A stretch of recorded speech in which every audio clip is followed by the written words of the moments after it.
I'm going to start off introducing myself. I'm an exercise science major, and I plan on going into prosthetics and orthotics for my career. I've been an amputee for 15 years. I lost my leg when I was 3 to a lawnmower accident. And fortunately, I still have my knee. So I know a lot about like the lower extremity prosthetics, but I don't know an extreme amount about upper, like people who don't have their knees. So if you have questions, just ask me. I might not be able to answer them, but I will try to figure out what to say. Okay. All right. Hopefully this seminar will help you guys be less afraid to talk to people who have prosthetic legs. For me, if you just come up and ask me a question, like, I love answering them. So don't be afraid to ask questions in here. I'm very open. I don't get offended.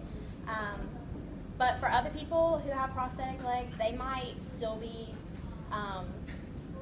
they might have lost it recently, so they might not be as open to talk about it. So I guess my best advice would be to just wait until they like say something about it or make a joke. Like I crack jokes all the time, so, okay. All right, we're gonna start with the history, I guess. So ancient Egypt was the first time that researchers have found any form of prosthetics, and they actually found a wooden toe on a mummified body, and that was like the very first thing that they found. Knights usually had iron legs made just so that it would like cover up their missing limb. It was more of like a pride thing, not really for function. And of course pirates had peg legs and hooks. And actually, we still use most of their forms for all of the technology that we have today. 17th and 18th century, this is when like locking hinges and leather straps were brought in to like hold legs on and make it more functional. And after World War II, the National Academy of Sciences established the Artificial Limb Program in 1945 because of the influx of veterans coming back and not having limbs, so they wanted more progress being made. Now there's not very much technology. It still moves pretty slow because it's a really hard concept. But so far we have like hydraulic powered artificial knees and movable joints, torsion and shock absorbing things. Like I'll go over my legs that I have sitting up here later, but like I have some of the stuff that I'm talking about. Right now they're testing with electrodes that they can like put on your nerve endings so that it'll help like move the limb without you having to physically do it. Like you can just think and it'll move. And then there's actually like a prosthetic hand that has sensors to where if you like flex your bicep, it'll like make a thumbs up, or if you flex your tricep, it'll like grab things. Yeah. And most of you guys are probably familiar with like the hook foot from the Blade Runner from the Olympics. That's for people who really like to run. I don't like to run, so I don't have one. But that one, that helps with giving back energy. Like, so if I'm running, you guys have like, most of you have 2 legs. So whenever you put in energy to running, your biological limbs give back 240% of the energy that you put into it. Amputees, when I run, like for me, when I run, all the energy that I put into my prosthetic leg, I only get about 90% back. So it's kind of physically impossible for, like when Oscar Pistorius was said that he was like cheating in the Olympics because he had bionic legs, but it's kind of like physically impossible because we only get back 90% of the energy that we put in.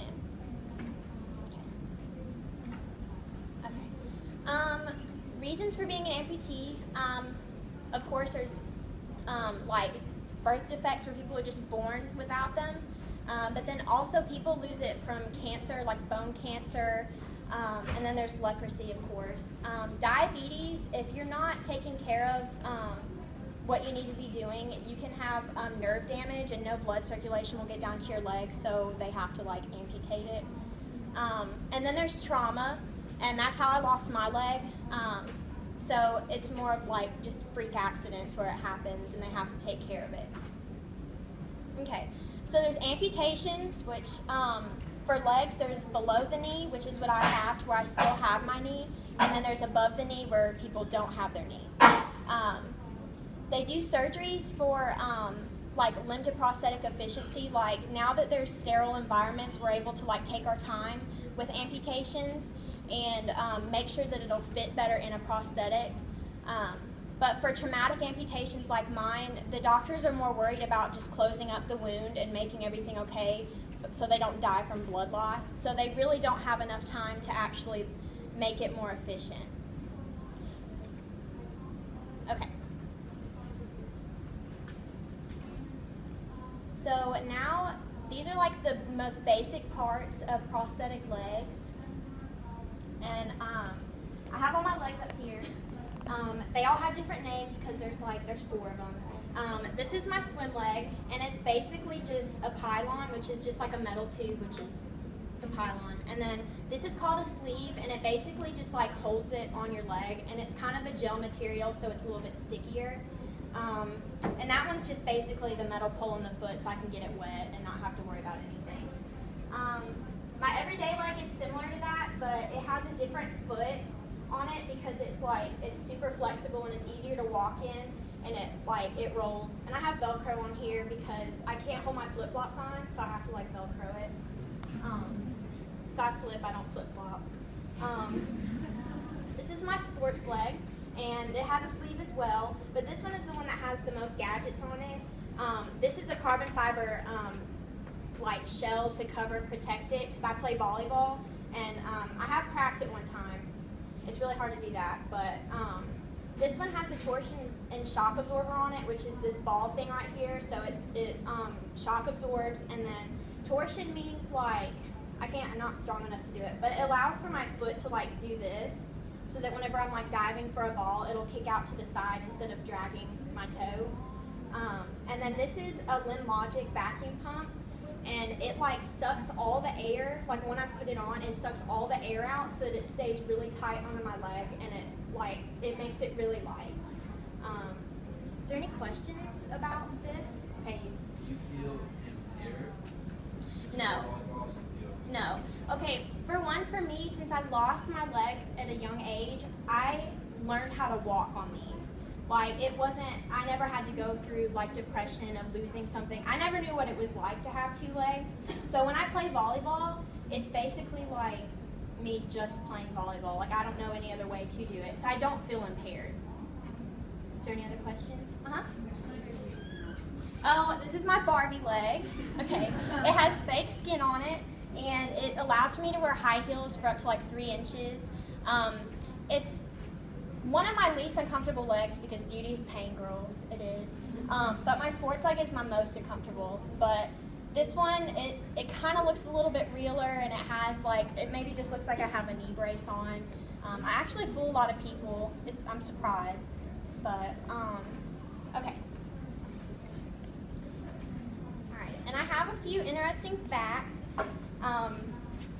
Okay, so it's typical to replace them every 3 to 5 years, which I don't, because a couple of those were made my freshman year of high school. It's kind of like a car. You can use it until it runs down, but some people would rather have an updated version. But they cost anywhere between $5,000 and $50,000 to make, so that's kind of why I've tried to make them last.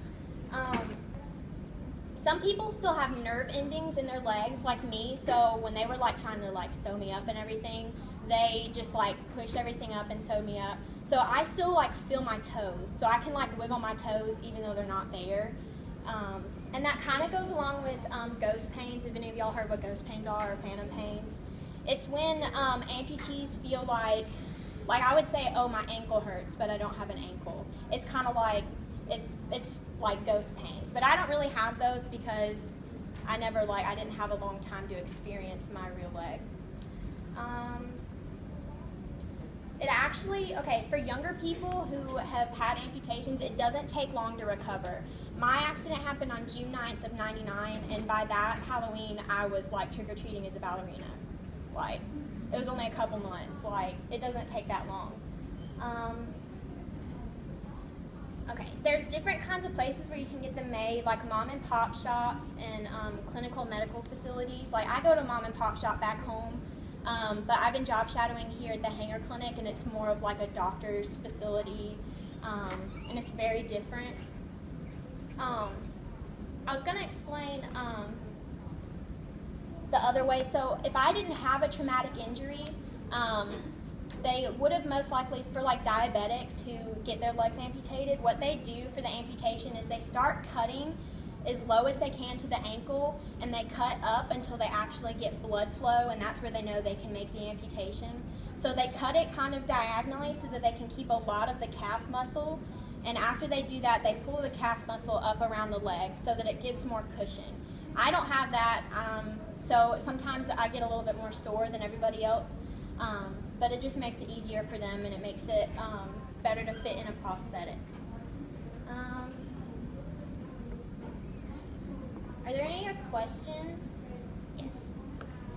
Like, since you had it since you were 3, like, how many did you have to go through? That's like a lot. Yeah. I'm gonna put this up. This was throwback to 2008. I guess it's not gonna pull up, but I was a peg-legged pirate. Okay, so now that my growth plates are closing, I don't have to get a lot of prosthetics made because I'm not growing as fast. But basically, whenever, this is a socket, I didn't go over that. It's kind of like a cup that your leg just sits in. This is the part that normally gets remade whenever your bones grow, because they actually like take a mold of your residual limb and create this, and they make it a little bit smaller so that you can set your leg in there and it won't like hit the bottom, and like, so they kind of like make a cushion. But that's typically what I would go through 2 or 3 of these a year. So it's not paying for a whole new leg, it's just paying for this part. Yeah. Is there any other questions? Yes. Your left foot was growing and your right foot was staying the same? Yes. Yeah. I had to buy 2 different pairs of shoes every time because my foot sizes were not the same, because my real foot was growing exponentially faster than this one. Actually, on this foot, they gave me a size 9 and a size 8. I don't know where it went. So, but luckily, it's been easier to find shoes. You said the one that you wear now has like a little big skin covering. You those 3 on the table also? No, this is actually my newest leg. I got it my senior year because normally I don't like the skin covering because people stare at you more when they're like, what is wrong with her leg? Like, they don't know. So when they see like the exposed metal, they're like, oh, okay, it's a metal leg. But I mean, I could get these covered if I wanted to, but I just choose not to. But once this is on here, it can't come off. Any other questions? Yes. When you walk with your foot, like, legs extend, or does it just stay flat? Okay. There's different, okay, for this one, it depends on what, like, metal foot that you have on the end of the pylon, because each one does a different thing. For this one, most of them are stationary, like they're set, they're locked, and so whenever I move, like, I can't push my toes down. It's set at that angle, so like that's why I have to have like an adjustable ankle to be able to wear shoes that have a little bit of higher heel, because it'll kick my knee forward if I'm wearing high heels and it's stuck at that 90-degree angle. So when I do walk, I roll heel to toe, but it doesn't like flex unless it has like a more flexible carbon fiber foot on the actual prosthetic. Any other questions? Yes. What do you do specifically to go into prosthetics or orthodontics? Okay. Right now I'm taking the exercise science route, which is a lot of like it's a lot of sciences and physics and chemistries and a lot about human anatomy and everything. But I'm also having to take a lot of psychology courses to help deal with people who like have had like mental issues with all the depression and everything going on. But with that, I'm going to a graduate school to get my master's degree in prosthetics and orthotics, and that's only a 2-year program. And then I'll have like an 18-month residency before I sit for my boards. So technically I'll be like a certified doctor, but only 6 years of college. Any other questions? Yes. Does it get sore like after standing for a while? Like when you get home and you take off your leg and you're like, Well, okay, it gets sore if I'm doing a lot of like activity. Like if I'm wearing high heels in this uncomfortable leg, like I'm definitely taking these wedges off whenever this is over, because it does get sore. but I cannot wear my prosthetic leg in the shower unless I wear like my swim leg. But it's kind of like shoes. You don't wear your shoes in bed. You don't wear your shoes in the shower. So like I take it off for those kind of things. But some amputees do have problems with bursitis, which is, does anybody know what bursitis is? Okay, so basically around your joints you have these little water sacs that are there for cushioning. And so if you got repeatedly punched in the arm, like your body would grow a bursa sac right under there to like cushion it because they know that it's hurting you.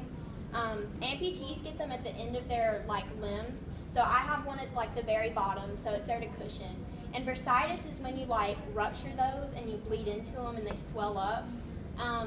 My freshman year I got it 3 times, and I swear it was the worst pain I've ever felt in my life. But the doctor said like it wasn't as bad as child pain, like giving birth. And now I don't want to give birth because that was awful.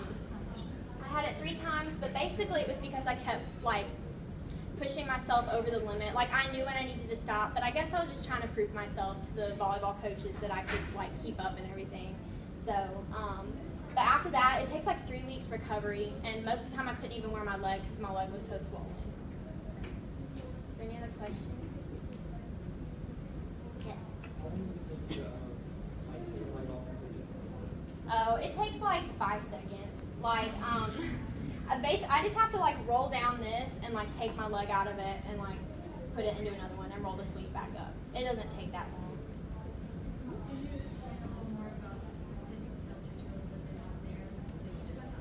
Yeah. Okay. So your nerves that went all the way down to your toes, I guess I still had some of them left, like the lawnmower didn't like take care of, and they just like they put them back, like they just kind of like tucked it all up because I was almost dying, like I didn't have enough blood, I was gonna die, so they were just worried about stitching me up and making sure that I didn't get any infections. So they kind of just rolled everything up there, and I still have those. So it's real. I don't know how to explain it, but like. I still feel them, like, so I can like sit here and wiggle my toes, and my leg moves, but yeah. Yes. So what do you do when you want to like lift weights or focus on your legs? Okay, I can do basically, like, I love squatting, like, they're my favorite thing to do. I just have to do them just a little bit differently because my ankle doesn't move. Basically, I just kick my foot out a little bit more. Like, for exercising, I know what I can and can't do. So if I'm doing something like in a group class and we're working out and I can't do it, I just do something else. Just modifying everything, but. Have you ever like been in a group or like had some counsel with someone who lost a limb recently and like help them get over it? Okay. Like, that's what you want to do. Well, yeah, that's always a tough thing to do because people, okay, like my aunt wanted to fundraise to get me to go out for the Boston Marathon bombing, like because people lost their limbs. They wanted to send me out there to help, like talk to people and help them cope. But at that time, most people are so shocked and just, it's such a traumatic experience in their life, they don't want to talk about it. So, like my parents, when I had my accident, they would try to have people come talk to them, and they didn't want, like, you need to have time to like get over it. And like a couple years later, if you want to talk to somebody, that's awesome. But basically, like, I just want to be there for the person who is like coming to get their legs made. And you really do get a special bond with your doctor because you're in there all the time, and they're giving you something that is helping you able to like do things that you thought you weren't going to be able to do anymore. And I really I love that social aspect and that like family bond that you get, and that's why I'm doing it. Is there any other questions? Yes. Can you say that again? How did you get run over by a mom? Okay. Being a stupid 3-year-old, I was supposed to be inside taking a nap, and my dad was outside mowing the lawn with my brother on his lap, and we used to take rides riding on the lawn, like take turns riding on the lawnmower. And I thought it was my turn, so I just walked out there and I just followed him around the room or outside, and he didn't know that I was there, and he backed up at some point.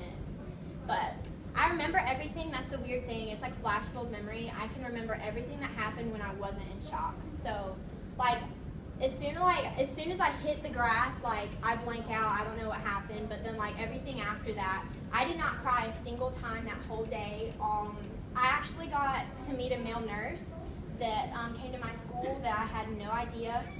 and one of my friends told me that they asked him what his most traumatic experience was in the ER, and he ended up talking about the day that I lost my leg, and I didn't even know him. So I went and talked to him, and of course he starts crying, and I start crying. It's like, it's so weird, it's 15 years ago.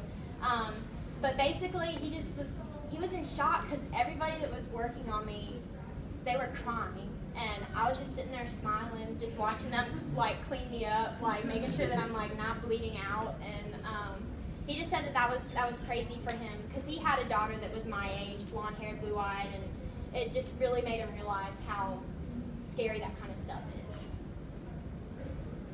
Okay, so even though you were 3 years old when you had the amputee, is there any like psychological effects that you went through afterwards? I mean, of course,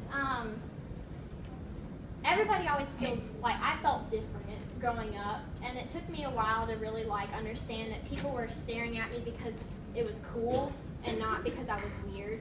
I finally realized in junior high that I was pretty awesome and just not weird.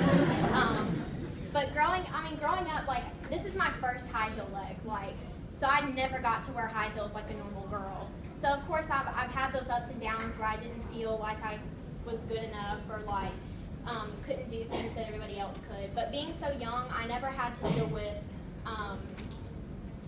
like not knowing or not having something that I had before, because I don't remember what it was like to have two legs. So when people are like, "You're so inspirational," I'm like, I'm just doing me. Like I don't know any other way to do it.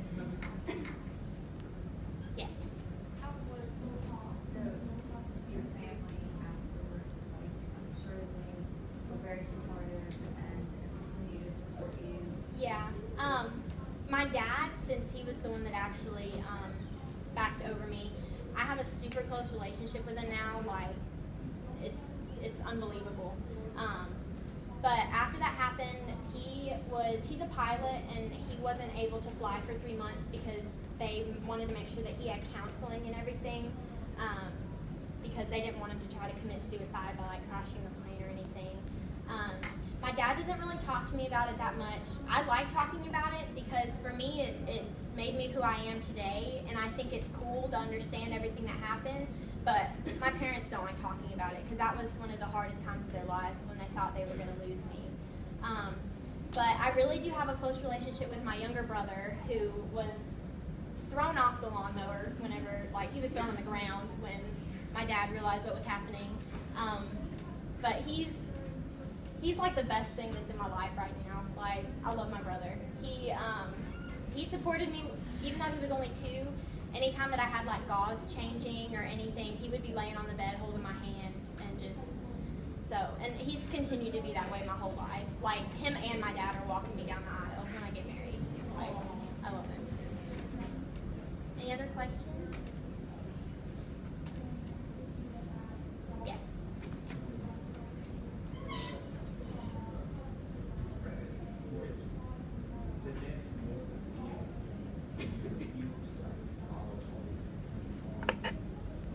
I'm sorry, can you speak a little bit louder?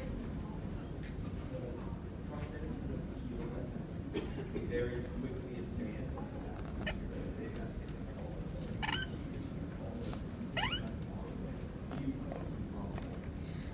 I don't, just because I'm more busy like living my life.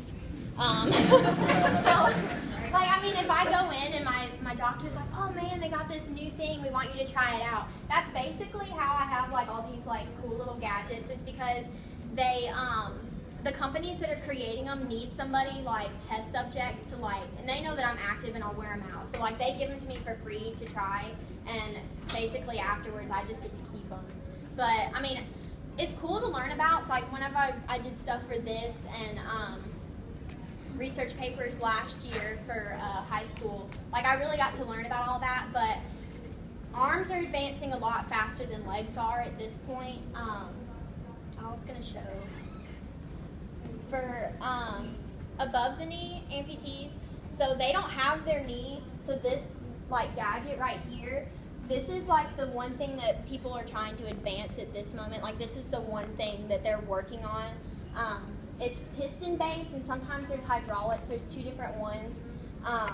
But they're really expensive, and it's really hard to get people into these because it's hard.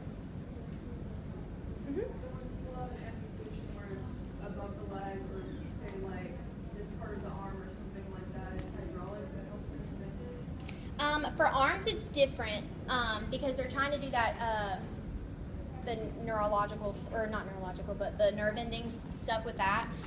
But right now, until they get that, they have something, it's a harness that you put on your arm that is controlled by, like, when you move your other arm, it'll, like, when you pull it, it'll move the arm in. Wait, what was the question about the leg, though? Because sorry. So it's hydraulics that helps people that don't have a need to bend it without using Yeah. This is more technologically advanced than the hinge system, which is basically like completely metal, and they do it based on momentum. So when you step on your heel, it locks, but when your weight gets pushed on your toe, it unlocks it so that they can like bend their knee. But this one does it. It does by the same thing with the momentum, like the pressure, but it helps it to where like if they move their knee really fast, it'll like pull the leg up so that they can like pull their leg over obstacles, like if they were trying to step over a rope or something. But yeah. Yes. I'm curious about your experience With the peg leg? Okay, that was definitely harder to walk in just because you don't have like heel to toe. It was basically just like walking. But I mean, I don't know. I grew out of that. I tried to get them to make me another one before I came to college so I could wear it for Halloween here, but it didn't really happen. So they made it for you? Yeah, I asked for it because I had a weird obsession with Pirates of the Caribbean at the time. So, yeah. Any other questions? No? Okay. Well, I'll leave these up here for a few more minutes. I have a class at 12, but I do need to take them back to my dorm. If y'all want to come look at them or ask any more questions, definitely. Thank you guys so much.